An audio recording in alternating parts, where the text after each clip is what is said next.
Yeah, everybody needs to move around. The club is hot, yo.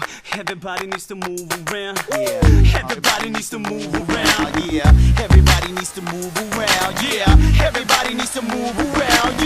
Everybody needs to move around. Where we at? Oh, you got to drop skirts and tops, cause this is the spot. Where we at? Oh, spend 100 a pop if you're hot, cause this is the spot. Where we at? Oh, you got to drop skirts and tops, cause this is the spot. Where we at? Oh, spend 100 a pop if you're hot, cause this is the spot. Drinking in the lounge, chicks passing, asking what I've been doing, what I've been cool, and I'm laughing. Out in this nightlife, throwed and crunk, sipping on my hypnotic till I throw something up. You see me up in the club or in the booth, what's up? Next to M3 spinning on the heat, what's up? See the roof is on fire, that ain't them, that's us. We in the spot, nigga. It's the spot, nigga.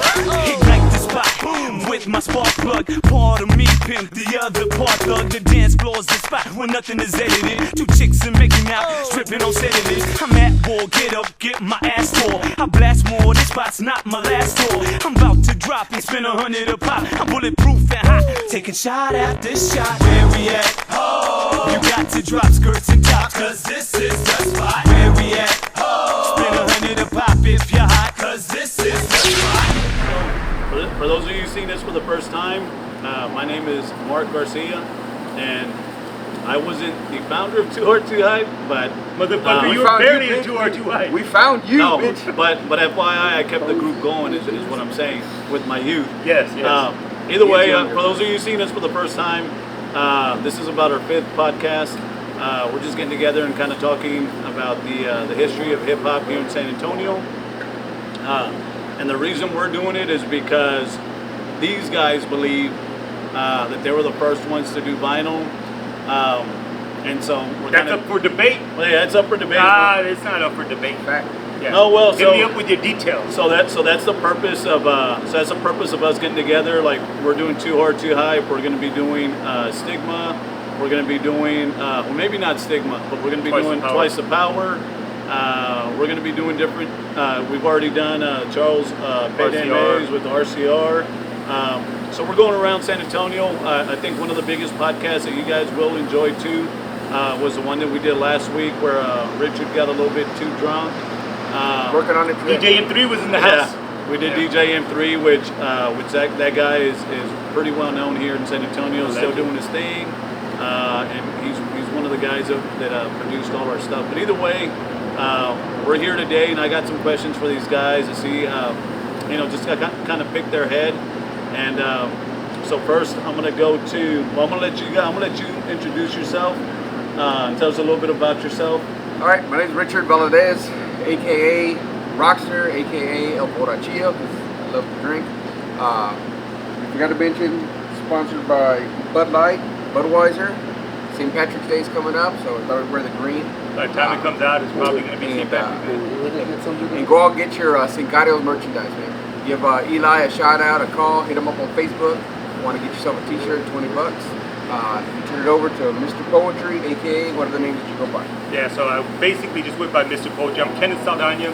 Richard and I were best friends since middle school. Started this rap group, 2Hard2Hype. That's where we all became friends, and we branched off into other artists kind of came on board and did their own thing. I went by Mr. Poetry. I do stuff now. Yeah, Showbox was the first one. We need to tell that story as well, but that was before we were really a group. So we still work on music now, so I go by The Product when I produce stuff. I'm a horrible producer, but I like hip-hop, so I still dabble in it. But yeah, so like Mark said, enjoy this ride with us. We're just trying to collect memories, collect stories, and with this plane flying overhead, if it was live, we could probably edit this out, so it's not going to be a problem. But if there's other groups out there, anybody that wants to share their story, just reach out to us when you see this on YouTube or Facebook and send us a message. We're not here to talk about us. It was our experience, and a lot of you guys, were part of that. We want to share those stories, but that's all we're trying to do right now is document some of those stories and kind of give as much of a lesson or history as we can about where hip hop started for us here in San Antonio. And just like that, we're out of time. No, we're out of time. No, so I think something that I know we wanted to briefly touch on or touch on waiter. Was how you guys started y'all's first group that y'all were doing? Lil Wiki. No, really. So how did y'all start y'all's first group? Because obviously it wasn't 2Hard2Hype, right? Definitely was not 2Hard2Hype. It was Yeah. Box Boys. Yeah. Started with the Box Boys. So what was the Box Boy? Like what was that? So my recollection is it kind of started off. I think Ronnie and y'all were real good friends. I think I met Ronnie through you. Then we all kind of hung out together, and I don't even know how we decided we wanted to be a rap group. I think at that time, probably. Ronnie was probably the main one. He would write raps. It was okay, but he was kind of good at everything. You know what I mean? So what year is this? We'd say I'll say 86, 87? 80, maybe 85. 85? Yeah. Yeah, so in San Antonio, rap and hip-hop is just, it's not like the internet now with social media. We're just getting pieces of it. Like maybe, I think we saw Breaking and Beat Street, those movies, like 2 or 3 years after they were circulated. So it was very new to us. And like you're saying, Ronnie Castilla was a good friend of ours. In middle school, could DJ, did a little bit of everything, breakdance, yeah. And he rapped. I don't think I ever had any intention to rap. We just like rap music. I was joking with Mark the other day, saying it's funny that like me, you, and Charles, when we were talking about how we got into rap, we never talked about what made us want to start rapping. And I think like part of it was we liked hip hop. It wasn't hip hop; it was rap music. We liked rap music. And how can we continue this or get immersed in it? Everybody was breakdancing. No, can it? So you say rap music? What rap? Like, I know that. I know, right? Yeah. No. So I'm saying, like when I started liking rap music, it was like MC Hammer, Kumo D. It was Rob Bass. So it was those groups. When you guys were listening to it, I think it was a little bit before. Yeah, so I would say right? Run DMC, Beastie Boys. I remember when I was into rap and LL the Beastie Boys had just came out, and I was, kind of okay, white people can rap. It didn't have to just be black people. No, there was LL Cool J, Run DMC were probably some of the earliest ones. But there's a lot of even again, it started I think with breakdancing with that movement there, and I couldn't breakdance. With me and my brothers and my cousins had a popping or breakdancing group called the Saldana Poppers, because it's my last name. But we only had one cousin, the one he called him Big Rich, was the only one that was talent. The rest of us were hoppers. We would do like where we eat your face and whatever insulting thing. That's all we could do. We couldn't breakdance. So I wanted to be part of hip hop or rap, but I wasn't. That's rap, and everybody was breakdancing. So I didn't fit in doing that. And I would say you probably the same thing, right? You never were really. You tried to pop or breakdance, but we're never really good at it. I just know we want to start a rap group. I think we started out DJing, right? I think we kind of pitched in, bought some equipment. Ronnie started DJing. Again, part of being being the right one. And we were selfish, right? We would DJ, but we would play what we wanted to listen to, like all this underground, stuff that whatever Ronnie had or we found. Figured that people like whatever we like, people were gonna like. Yeah. I think and we were free for the most part. Ronnie had all the DJ equipment. Yeah. He had the talent primarily, but I think we all pitched in. We knew Ted wasn't going to buy any of that stuff. No.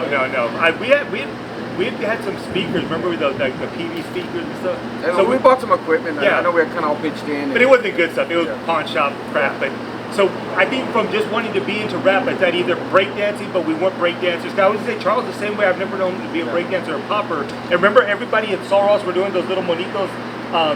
We couldn't dance, so we were doing those little Star Wars figures, and they'd be battling that way. And then it's weird. You had to find a way with either through DJing. You were tagging at the time, or doing graffiti or something like that. Tagging and beatboxing. So how did you first get into it? I like that story you tell, like when you first started seeing that drawing I did of some breakdance. And I can't draw, but I did some breakdancer. And I remember that's taking it back to actually 8th grade when I think we had a class together. I don't even know if that's I saw... That's where Showbox was. It was 8th grade. I don't think it was 9th grade. I think we're still at Saul Ross. No, we definitely were, because that's where I met you. And I don't know if you had it on a book cover, a folder, or what, but you had a little breakdance dude that you drew. And that's kind of when I first started getting into 7th grade, going into 8th is when I started getting interested like in rap music and kind of the culture and stuff like that. So when I saw that, then I knew you liked what I like. You know what I mean? Because that picture that you drew interested me, and I think that's how I started talking to you. We met. And that's how the old-fashioned over here. And I think you already knew Ronnie. So that's how. And just from class, like we were at Saul Ross Middle School at the time. So just to that's kind of how we met each other. We liked this rap music, and then Ronnie was probably the one that kind of brought everything together, where we realized he can rap, and he had a little drum machine. We were never thinking of being a rapper. You're like, he had the boom bat. He had the boom bat machine. Yeah, that's what it was. And then he would beatbox, but that really wasn't a thing yet. Although we would still. Yeah, I think so. I think that's where, beatbox, I think Ronnie was kind of the catalyst or the leader of it when it was the Box Boys, because he would rap, he knew how to DJ, he knew how to scratch, kind of make beats like that, and we're kind of following his lead. I think I didn't know how to rap, so I said, let me learn how to beatbox, and that's what I did. And I learned. I think Kenneth, I think we talked about this before. He would write. He eventually got good at it, but he didn't know how to stay on beat. It wasn't until he learned how to do that he kind of started rapping on his own. So eventually, your raps got better than what Ronnie's were, so he started rapping some of your stuff. Yeah. In fact, the first song we recorded was. So during all that time, it was. It was a Box Boy. It was a Box Boy. Yeah, right? and it started. I think it was simple. You were Rockbox was like because you were beatbox. Ronnie was Icebox, and I think at the time I want to say I stole the Showbox because there was the Showtime. It was like HBO Showtime. Before that, it was a Showbox where they featured all the movies on the pre-cable. And I think our first dancer was actually Nick Campos. Yeah, by Boogie Box. Yeah, and we fabricated. And him and Ryan. That's another thing Ronnie could do. He could dance too. Yeah, so him and Nick Campos. Yeah, so shout out to Nick Campos. Yeah, he would, and it was weird. Like, why did we even have a dancer? We just found everybody just found it was more to be a group more than a rap group or to go to the studio to record. So then Ronnie never did a song. The first song we ever recorded, and I don't even know what name we did it under. I would assume the Box Boys was "I Want to Conquer Your World." And of all things was like a love rap type song. Yeah. And that's what I can't tell you. Why did we start with slow songs and love songs? Maybe I think Ronnie was doing it for his chick. Yeah, and then from there it kind of evolved to "I Have a Solution." You know what I mean? But so we did that song so first. I Have a Solution was. Probably planning songs later, right? Yeah. Because I don't want to say we did Newborn Leader, which is the vinyl that we were the first in San Antonio to put hip hop on wax. That's a fact.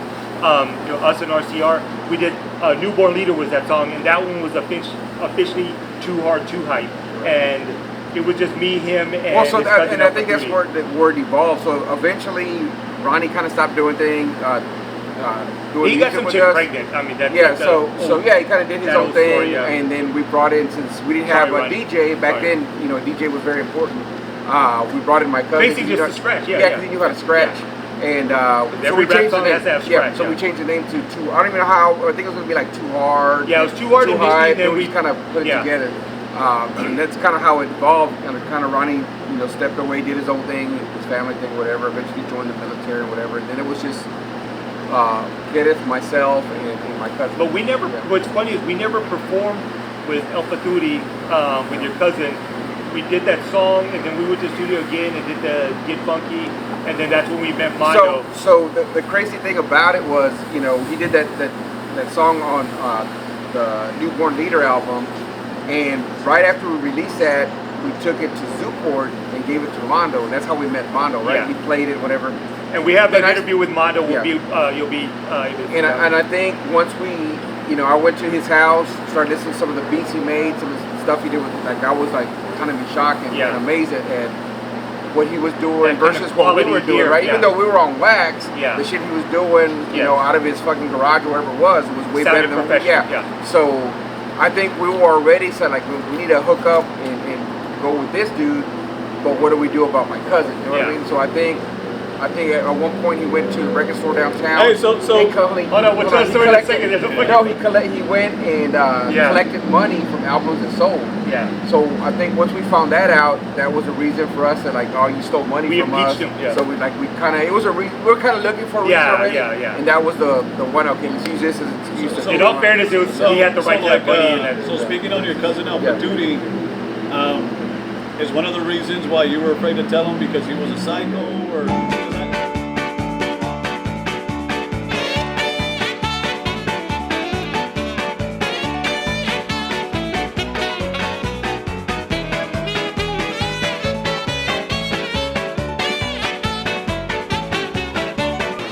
Yep, it's recording.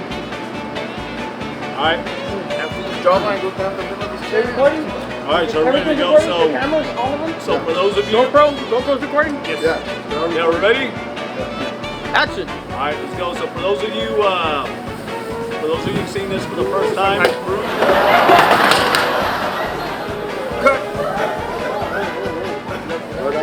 Look at him break. oh man,